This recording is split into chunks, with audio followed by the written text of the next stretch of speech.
Hej og velkommen til dagens film. Jeg kan allerede nu love, at det bliver sjovt, det bliver gakket, det bliver sjovt igen. Det bliver filurligt, det kommer til at tage meget lang tid, hvis jeg fortsætter sådan her. Så jeg synes bare, vi skal gå i gang. Dagens emne, det er børnelege. Og den første leg, det er far, mor og børn, som jeg gerne lige vil tage op og forklare, at hvis de små skal lege den leg, så må de kraftedeme gøre det ordentligt. Det skal være mere realistisk. I hvert fald det gang, da vi lavede far, mor og børn. Ja, okay, så er der far, mor og børn, og hvad så? Jamen, i dag der leger de jo sådan, de starter med at være to. Det er en far og en mor typisk. Meget lidt. Og så lige pludselig så kommer der en pige ind i lejen. Eller en dreng, eller ved jeg ikke. Og lige pludselig vil han også være med, og det kan man sgu ikke. Altså kan du være børn, og nej, altså, så må de sgu gøre det ordentligt. Så jeg synes sgu man skal gøre det ligesom i den virkelige verden, hvor at man lige venter 9 måneder, før den her person lige kan være med. Og så synes jeg også man godt kan lege fødslen, hvor ja, altså at faren sidder ude foran døren der og drikker kaffe og hænger og ryger 60 milliarder smøger, og det synes jeg godt lige man kunne gøre. Og så synes jeg ikke at lejen den er færdig, før at konen hun råber, jeg er færdig! Den anden leg, som jeg også lidt har noget imod, det er stilleleg.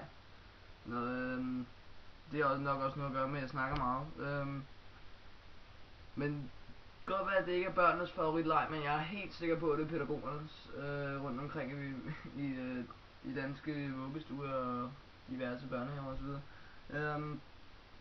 Man kan jo bare lige se det for sig, at have 20 larmende møgunger render rundt, og så bare, ja børn, så skal vi lege stille leg.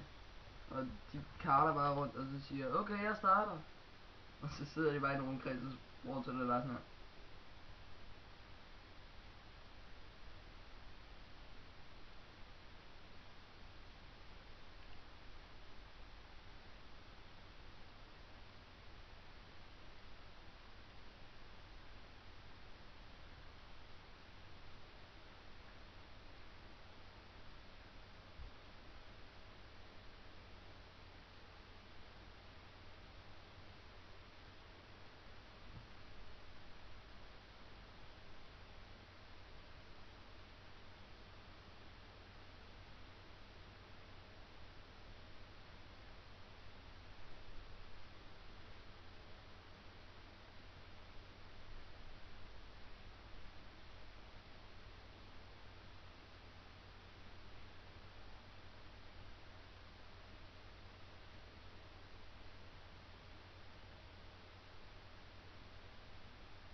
Jamen så ved jeg, nej, fuck.